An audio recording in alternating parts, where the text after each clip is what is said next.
मध्ये आले तपास तुमची मागणी होती की काय नेमकं त्याच्यामुळे पुढे परिणाम होऊ शकतो केसवर? नाही, हे जे सगळं इन्व्हेस्टिगेशन चालू आहे त्याच्यामध्ये याचा जास्तीचा फायदा होऊ शकतो आणि आता लवकरच चार्जशीट दाखल होणार आहे. त्यात पण त्यांचा महत्वाचा रोल राहील. जे SIT अधिकारी आहेत किंवा CIDचे अधिकारी आहेत त्यांच्यासोबत त्यांना काम करता येईल.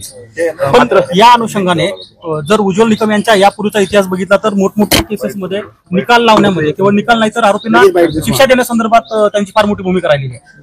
मग त्याच आमचा पण तोच उद्देश आहे की हे जे आरोपी आहेत त्यांना फाशीची शिक्षा द्या आणि त्यांना फाशीच झाली पाहिजे. या न्यायासाठी गावकऱ्यांनी आणि सगळ्यांनी ही मागणी धरून ठेवली होती.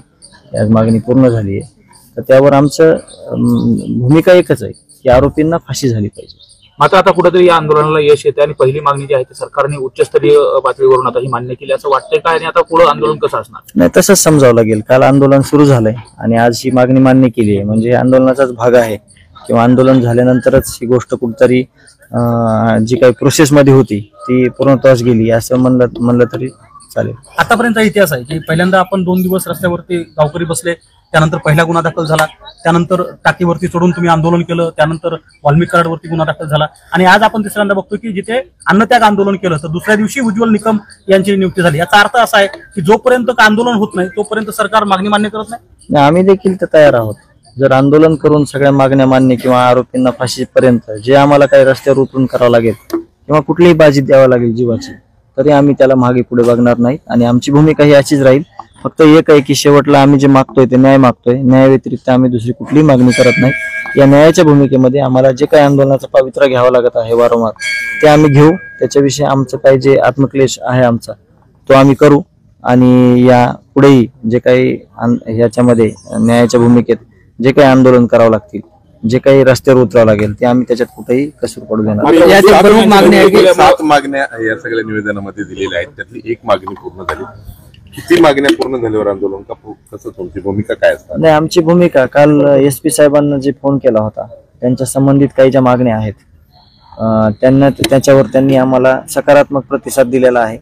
आता शिष्टमंडळ आणि जे गावकरी आहेत ते बसून ज्या प्रमुख मागण्या आहेत त्यात शॉर्ट आउट करतील की कुठल्या मागण्याविषयी आपल्याला ठोस आश्वासन दिलेलं आहे आणि राहिलेल्या ज्या मागण्या आहेत त्या शॉर्ट आउट करून त्यावर काय म्हणजे पुढून प्रक्रिया चालू आहे या संदर्भात ते विचार करतात. पोलीस निरीक्षक वैभव पाटील यांच्याशी सुद्धा तुम्ही चर्चा केली. काय त्यांचं एकूण प्रशासनातर्फे म्हणणं होतं? कदाचित या सगळ्या चर्चेनंतर आपण तरी सुद्धा त्या अन्नत्याग आंदोलनावरती थांबणार? हे आंदोलन तर आपलं चालू आहे, चालूच राहणार आहे. परंतु ह्या ज्या मागण्या आहेत आपल्या 7 त्या मागण्या संदर्भात ही एक मागणी झाली. परत आरोपी पकडण्यासंदर्भातली एक मागणी आहे. ही केस अंडर ट्रायल आणि फास्ट ट्रॅक कोर्टात चालावी यासाठी एक मागणी आहे आमची. आणि बाकी ज्या काही 2-3 मागण्या आहेत या पोलीस प्रशासनाशी संबंधित आहेत त्यावर त्यांनी काल आमच्याशी चर्चा केलेली आहे SP साहेबांनी.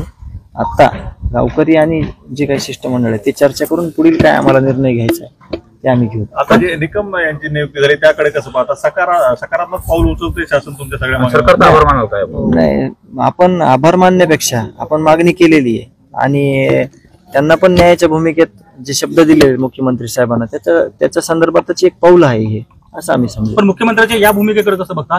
कारण हे तेच गृहमंत्री आणि मुख्यमंत्री ज्यांनी सभागृहामध्ये आपल्याला आश्वासित केलं आणि संतोष देशमुख हत्या प्रकरणामध्ये कुठल्याही आरोपीला आम्ही सोडणार नाही किंवा त्या संदर्भातले कडक कारवाई करू असं म्हटले होते आणि तेच आता मुख्यमंत्री ट्विट करतायत किंवा सांगतायत की उज्ज्वल निकम हे महत्वाचे विशेष सरकारी वकील म्हणून या प्रकरणात त्यांनी दिलेल्या शब्दावरच आपण आजपर्यंत आहेत.